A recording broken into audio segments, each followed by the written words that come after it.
อยู่ดีนันกาบอโต้ก็กำลังพาพี่น้องไปเข้าสู่หมู่บ้านเข้าส่วนเผาอีเมียดเลยเป็นหมู่บ้านเล็กที่ตั้งอยู่ตามมาในส่วนจังสีเลยนี่ก่อนสีเขาก็มีมักอันนี้พี่น้องไงภาษาไทยบอโต้บูฮัวมักยังคือกันภาษาลาวซื้อมักน้อยพี่น้องไงโอ้โหงามๆจังสีเลยงามขนาดเลยเดี๋ยวบอโต้สีพาพี่น้องเข้าไปเบิ่งมันเป็นแบบใดเจ้าป้าให้ลูกสาว2 คนน้อยๆอยู่คนเดียวเนาะอยู่2 คนตามลำพังเลยเวลาที่จะนอนจะล็อกประตูแล้วป่ะล็อกดีๆเด้อเวลานอนดีแต่เฮือนนี่ดีอยู่ใครได้ไปว่าเงินดีได้แล้วก็อาศัยเพื่อนบ้านก็ไว้เพื่อนบ้านก็อยู่บักไกลๆอยู่ที่ใดเพื่อนบ้านอยู่ทางนี้มีคนอยู่มีแต่ทางนี้บางทีเขาเจ้าก็บ่อยู่ปากคูคนละปากคูโอ้มันนี่ข้ามไปดึกแต่เงาไปเลย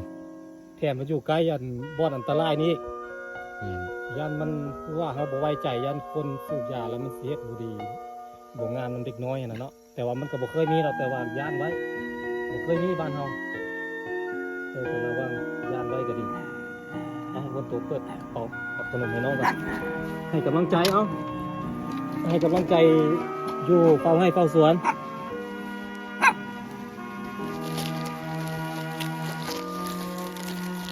ทำมาเอาไว้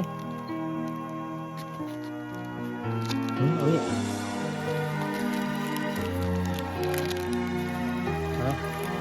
จับอ่านละอ่านละโอเคปั่นเลยกินเด้อปั่นกันซ้ำกันเด้ออยู่กันเองเอาขอบใจงานด้วยกันนี่โดยไปเดี๋ยวเพื่อนไปก่อนเจ้าเพชรกินข้าวหรือยังกินข้าวแรงแล้วป่ะยังพอกินไม่ทันกินเฮ็ดยังกินป่ะนี่เฮ็ดพักกินหุงข้าวละข้าวต้มแล้วป่ะต้มข้าวแล้วป่ะต้มไปแล้วเนาะแม่ต้มไม่ให้หรือต้มเองเจ้าเป็นคนต้มโอ้ปลากับห้องแล้วป่ะนี่ก็ชีมาเลยนี่เก่งเลยนี่น้องนี่จักปีแล้วเจ้าอายุ10 ปีแล้วเฮียนอยู่ห้องใดห้องป .4 อยู่อายุ10 ปีอยู่ห้องป .4 ต้มข้าวเองกินเป็นแล้วอยู่คนอยู่2น้องอยู่เฝ้าให้เฝ้าสวนพ่อแม่เมื่อบานสาเหตุที่พ่อแม่บ่ให้เมื่อนี่เพราะว่าเครื่องของมันหลายแม่นป่ะอยู่เฝ้าเครื่องเฝ้าของเฝ้าจักเฝ้าอันนั้นเนาะก็เลยบ่ให้เมื่อพ่อแม่เราก็จำเป็นต้องได้เมื่อเพราะว่าทางบ้านมันมีพี่น้องทางบ้านเขาเจ้าเสียเมื่อนำมันเลยสิเจ้าก็อยากเมื่อเนาะอยากเมื่อแต่ว่าพ่อแม่บ่ให้เมื่อเนาะพ่อแม่ให้อยู่ก็ต้องอยู่ก็เจ้าสิฟังความพ่อแม่เพราะว่าก็เจ้ามีความรับผิดชอบแล้วรุ่นนี้นะน้องรุ่นนี้นะใหญ่เลยเด้สามีเด็กน้อยทางนี้เป็นนั้นได้ถ้าเป็นเด็กน้อยในบ้านเฮาเขาบอกงอเงให้แอบอยู่มื้อนี้เดี๋ยวนี้ให้ด้วยเลยเดี๋ยวได้เขาก็บ่อยู่เด้เขาก็บ่อยู่แหละให้ดินสักดินสักงอเลยแหละบอกความจริงเลยได้ซ้ำกันบ่ปานกันกินเด้อโอเคโอ้เก่งถือว่าเก่งหลายสิเจ้าปู่มักเดือยบ่อายกับป้าไว้เนาะอย่างน้อยกับป้าอายไว้นำสมอนั้นใหญ่เนี่ยอายกับผู้ใหญ่เด้อป้าให้ลูกสาวอยู่กัน2 คนสิเจ้านอนเองบอกบ่ได้ไปนอนเฮือนโอป่ะสิเจ้าสิไปนอนเฮือนโอหรือว่านอนนี่นอนนี่ก็ได้โอ้บ่ไปเนาะพูดเนาะเก่งสิเจ้าเคยนอนดุอย่าบอกพ่อแม่เคยป้าให้นอนเองแบบนี้2 คนนี่หลายเทื่ออยู่ป่ะ2 เทื่อแล้วเทื่อนี้เป็นเทื่อที่2โอ้เรามีลูกสาวหลายคนลูกสาวเรา4-5 คนนี่แหละถ้าผู้หญิงผู้ชายคนเดียวเดี๋ยวลงไปทางพุ่นแล้วที่นั่นเรโอฮันบอกเรามานอนนำน้องๆพี่เพราะว่าน้องเขาจะนอนแต่2 คนไปเดี๋ยวไอ้สิบอกให้เรโอมานอนเป็นหมู่นะบอกก็ได้ปะโอ้ยานใดยานนอน2 คนนะฝนตกมาแล้วก็นอนกอดกันแล้ว มียังก็ซอยกันเด้อเบิ่งกันเด้อไฟก็มีเนาะไฟโซลาร์เซลล์พี่น้องเลยโอ้สุดยอดเลยเด็กน้อยทางนี้เก่งได้ถือว่าใจกล้าถือว่าใจเข้มแข็งเลยจังอยู่ได้ครับเข้มแข็งอยู่บ่ได้หรอกอยู่กลางดอยกลางให้กลางสวนมีแต่ป้าที่โรงยามขับมากันมีแต่เสียงนกเสียงอย่างกาแล้วห้องนี่เสียงนกเขานกอย่างห้องเลยพี่น้องเลยแถวนี้เราเคยมานอนแล้วเคยมาสัมผัสแล้วนอนจอมภูก็บังมีเคยมาแล้วเอาไอ้ไปก่อนเด้อคนนั้นได้4 อันคนนั้นก็ได้4นะครบกันเนาะแบ่งกันครบเด้อในหมู่เพิ่นมาเอาขนม ขนมถุงยางย่าง กับ บ้า บ้าน น ด้ ด้ ว วย ยมั้ยนี่กับบ้านนั่นเจ้าน อนเฮือนบนตัว แกก็เนี่ย ขอบใจนะนี่ขอบใจเฮ็ดอันนี้ขอบใจเด้อนะนี่ เจ้าก็ต้องเอาถือได้ ยังไงพ่อถือไว้ขอบใจงาม หมดเนี่ย ๆโอเคนี่สองแบบนี้จังเป็นตาแพง ไปยังมาเขานี่เกิด ฮะ ไปยัง มาเล่นน้ำมันน้องอันปะตังบ้านห้วยแก่งกันเนาะ เศร้าอัน ลูกสาวพ่อเท่าพี่ เจ สุด นเจนหนูเจนอู้ รับ เจนอู้เจนหนู เราปูมักเดือยนะเศร้าเราเศร้าเด่นของกันพวกเท่าวันลูกเซ็ง เปิด นะ เซ็ง มากินข้าวน้ำเขากันมากินข้าวน้ำเขาน้อยหนึ่งแล้วก็มา เอาจักไปคนเลยน่ะ แม่ทำรู้จักไปฮอดเลย บริฮูได้ปะรูปเขาย้อนเขากระทำคนไปทำทางแล้วก็ย่างลงไปเบิ้งว่าโอ้กระเดียวแม่นบัวแม่นสุดละย่างไปฮอดเสย จักเขาได้ถึงบนเขาพวกที่นั่นที่ลุงย่างเอาที่ ค่อยเอาลงไปฮอดกุ๊กดู แต่ว่าบ่ได้ฮอตตุบ่ได้ฮอตตุไปหาต้นเส้นเนี่ยเอารถไปไว้นี่ยากไปหาต้นเส้นกับโบไก่แล้วเนาะ บ่ใกล้แล้ว ไปใกล้ละเอาลงไปนี่ก็ได้กันตัวเอาลงไปนี่เขาไปหาต้นเส้นอยู่ฮะ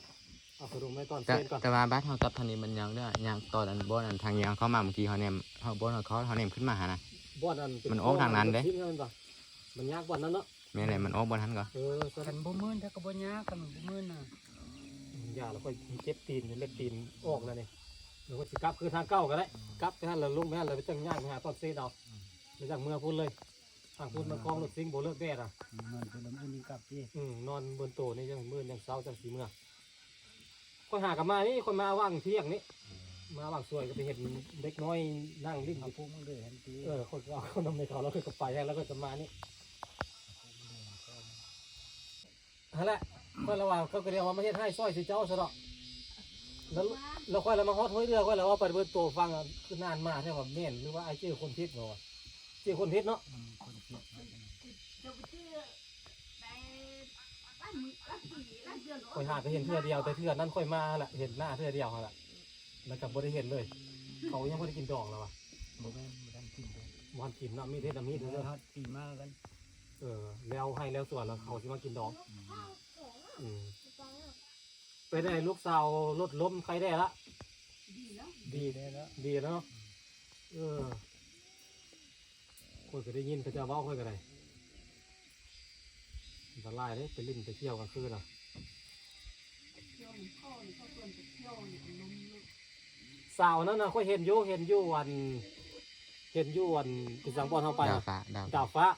คนไปเห็นดาวฟ้าแล้วเพื่อนตัวพวกอันนี้ไอ้อันผู้สาวคนนี้ในไทยเมืองน่านนะครับแล้วหันหน้ามาเบิ่งที่ค่อยอยู่คนกันแนมเบิ่งแต่ธรรมดาแหละแล้วก็ต่อมาแล้วก็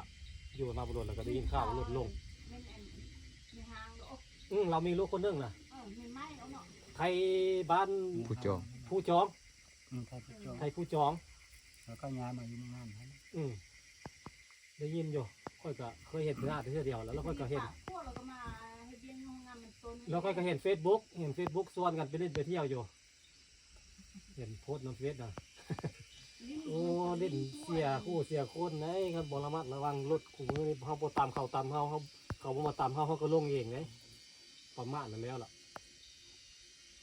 หัวเมาแล้วก็ไปค่อย มาตั้งอะไรสักทีเอาไปตำค่อยมันเข้ามาตำเฮา แล้วก็บ่ตามเขาลงเองบางเทื่อคือแบบนี้แหละคิดจังว่าแล้วก็เรียบร้อยเลยเอาไปก่อนเด้อ ค่อย เฮงอยู่เฮงค่ำเฮงอยู่เฮงมืดเดี๋ยวสิมาเล่นไม้ ยับยังฝนตกลง นั่นแหละย่านฝนตกกับมืดมาแล้วนี่เด้โอเคเดี๋ยวเพื่อนกลับไปหาน้องต้นเฟซบ้านมาดิส่วนมากไม้ต้นเฟซก็อยู่แถวนั้นเดี๋ยวเพื่อนตัวส่วนมากซบ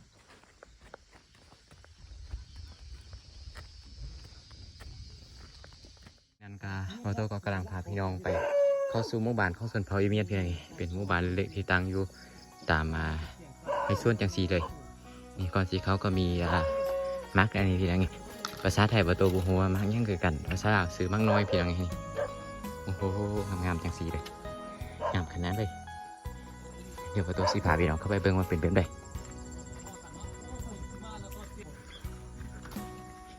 จะมีของหมูกับจังสีเลยมีหมูนำโอ้โหหมูก็งามขนาดเลยนี่อยู่ตามไอ้ส่วนอาจจะเลี้ยงหมูพี่น้อง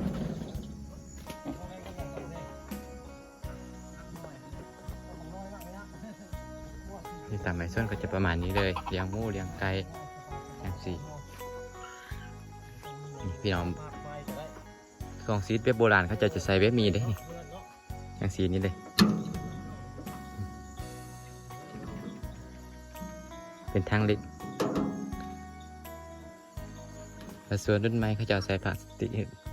เห็นมากับประมาณนี้อย่างสีนี้เลย เอาตัวเซฟใกล้ตัวนี้คือมัดไว้ มันตะเคียนสลีนะ อ๋อมันไปเคี่ยวสลี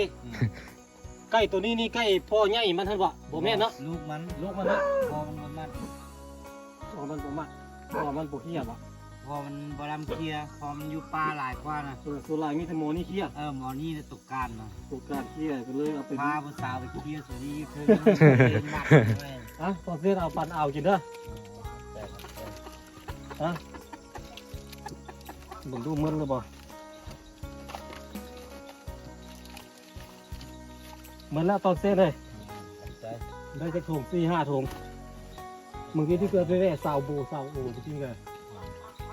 หลงจากไฟเป็นไงเอ้ยกุ๊กซื้อยัง เลยก็ซื้อโอ ซื้อโอเนาะ ลองเอามาเป็นโบ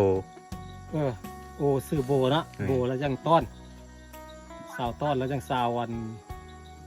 โบแม่นสาวต้อนคนสาว บุญสิ บุญก้อน บุญนี่แหละ บุญสะก้อนแล้วยังต้อน ต้นตอน ต้อนแล้วมาคุณน้อยนี่คุณล่านี่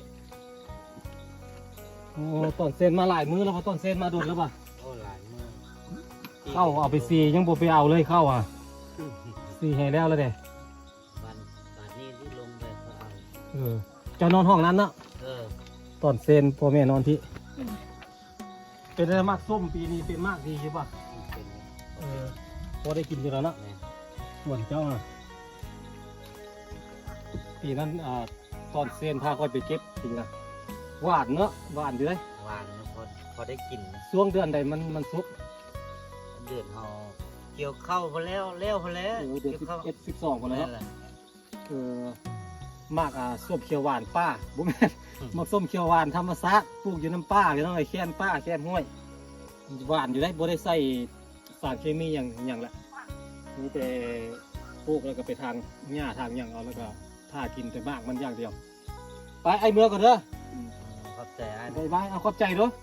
ขอบใจตรงนี้ขอบใจตรงนี้แม่ ใจ ขอบใจก็ต้องเฮ็ดแบบนี้พร้อมไปบายบายกลับกันเด้อเพิ่นก็เจ้าเลี้ยงหมูนี่เนาะมันนั่นคือเจ้านี่หมูเราเลี้ยงหลายได้แต่ว่าแล้วมันเป็นหมูน้อยมาเราก็ขายออกเราอาศัยขายหมูน้อยเราเลี้ยงหมูขายหมูน้อยนี่คือแม่นี้นี่แม่ใหญ่นี่แม่ใหญ่คือหมูแม่นี้เรากูซ้ำงัวซ้ำควายเลยเนาะเพิ่น โอ้ ว่า โห ใหญ่บ่แม่นใหญ่กูหมูกันตัวอีก ใหญ่กว่านี่ ว่าหมูกันตัวใหญ่นะหมูตัวนี้แห้งใหญ่ ตุ้ยตัวนี้ มีอยู่ประมาณ100 ปลายโลเนาะ โหดอยู่ ตัว โอ้โห มันได้ลูกแต่เพื่อได้10 20พุ่นแล้วดิ เอาหมูแม่แล้วหมูตอนตัวนี้ฮะ หมูแม่บ่ หมูตอนหมูแม่มันเป็นยังซ้ำนี่หมูตอน เอาขึ้นมันตัวนี่ อันนี้แม่นี่ หมูแม่ หมูแม่น่ะ หมูแม่มันตัวเอ้ยหมูตอนสิ แสดงว่าเชี่ยวชาญมันได้แล้วดิ หมูแม่นี่หมักนงหมักน้อยต้นเป้นี่ทางเกียรนี่เนาะ โอ้งามขนาดนี้ โอ้ขันม่วนแท้ไก่ป้านี่ไก่ป้าต้นเป้นี่ แล้วไก่ป้าก็นอนจังสันระบายนี่มันบินขึ้นไปนอนเนี่ยนอนยังบนยังบ่ทันเดี๋ยวพี่ก็บินขึ้นไปนอนเนี่ยเด้ฮะกกสีดาฮะ ตัวน้อยๆก็บินขึ้นต้นไม้เก่งแล้ว โอ้โห แม่มันฝึกเด้แม่มันพานอนเด้บ่ซัดนอนพื้นบ่ได้มันพานอนตั้งแต่ตอนมันยังแดงๆเนาะ โอ้ มีปีกแล้วมันก็พานอนต้นไม้เลยตัวใดขึ้นได้ก็ขึ้นบ่ได้แล้วก็